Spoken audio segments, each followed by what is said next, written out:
আজ আমরা ইউটিউবে ভিডিও দেখে চিকেন শিক কাবাব করতে গিয়ে এমনভাবে ফেঁসে গেছি, ভিডিও শেষ পর্যন্ত না দেখলে তুমি বিশ্বাসই করতে পারবে না। সময়টা ছিল শীতকাল আর সন্ধ্যা অদ্ভুত রকমভাবে তাড়াতাড়ি নেমে আসছিল। যেটা আমাদের সকালে করা উচিত ছিল সেটাই আমরা সন্ধ্যাবেলায় তাড়াতাড়ি করতে পেরেলাম। প্রথমেই গেলাম কয়লা কিনতে, আর এটাই ছিল আমাদের ওয়ান অফ দ্য বিগেস্ট ভুল। কারণটা তোমরা পরে বুঝতে পেরে যাবে। তারপর যেহেতু আমরা হালাল চিকেন খাই, তাই হিন্দু ভাইটার দোকানে আমরা নিজেরাই চিকেনটাকে হালাল করে নিলাম, আর বাকি বাজার সেরে সোজা বাড়ির পথের দিকে আমরা রওনা দিলাম। এখানে ফোন করছি কেন রে ছেলে? এই শালাকে কে মেরে দিবে রে? আর এবার শুরু হলো আমাদের মেন প্রিপারেশনস। লাইটের ঝামেলায় আমাদের কাজটা আটকে ছিল, তাই দাদাটা ঝটপট করে আমাদের আলোর ব্যবস্থাটা করে দিল।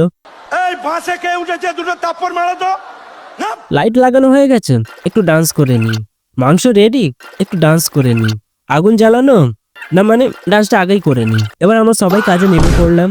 একদিকে চলছিল মাংসের প্রিপারেশনস, একদিকে স্যালাড, আর সবচেয়ে মেন দিক যেটা হলো কয়লা জ্বালানো। কারণ আমরা জীবনে প্রথমবার কয়লা জ্বালিয়ে ফিস্ট করতে গেছি, আর সেটা জ্বালাতে গিয়ে আমাদের ফেটে যাচ্ছিল। আগুন ছাড়া বাকি সবকিছুই সারপ্রাইজিংলি ভালোই চলছিল, আর মাংস বানাতে গিয়ে দাদার হাতটাই কেটে গেল। 50 रुपए कट ओवर एक्टिंग के वजह স্যালাড আমাদের প্রায় রেডি, কিন্তু আগুন সেটাই তো আমরা ভালোভাবে জ্বালাতেই পারছি না।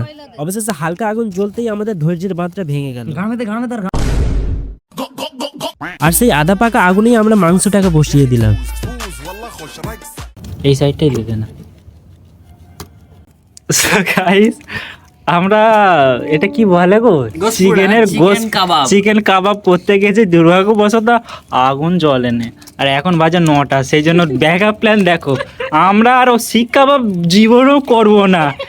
হয়েছে হয়েছে হয়েছে হয়েছে, আর কি হয়েছে আমাদের এখানে দেখুন দোস্ত, এখানে আমাদের এটা রয়ে গেছে। পেছনে খাবার আছে, আসল ওইটা আসল খাবার।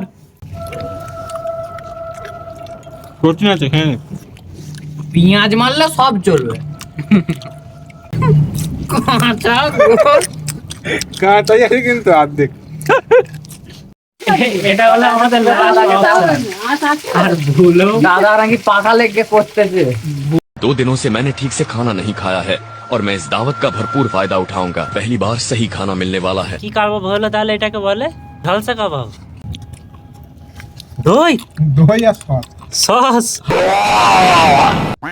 বলো কত স্টার দিবে? শেষে নিজেদের ফিশটাকে নিজেরাই রেটিং দেওয়ার পর আমরা এটুকু বলতে পারি যে খাবার ভালো হোক কিংবা খারাপ, এই যে একসাথে বসে হাসি ঠাট্টা আনন্দ আর আমাদের প্রফেশনাল ডান্স, মানে ডান্সটা অবশ্যই ম্যান্ডেটরি।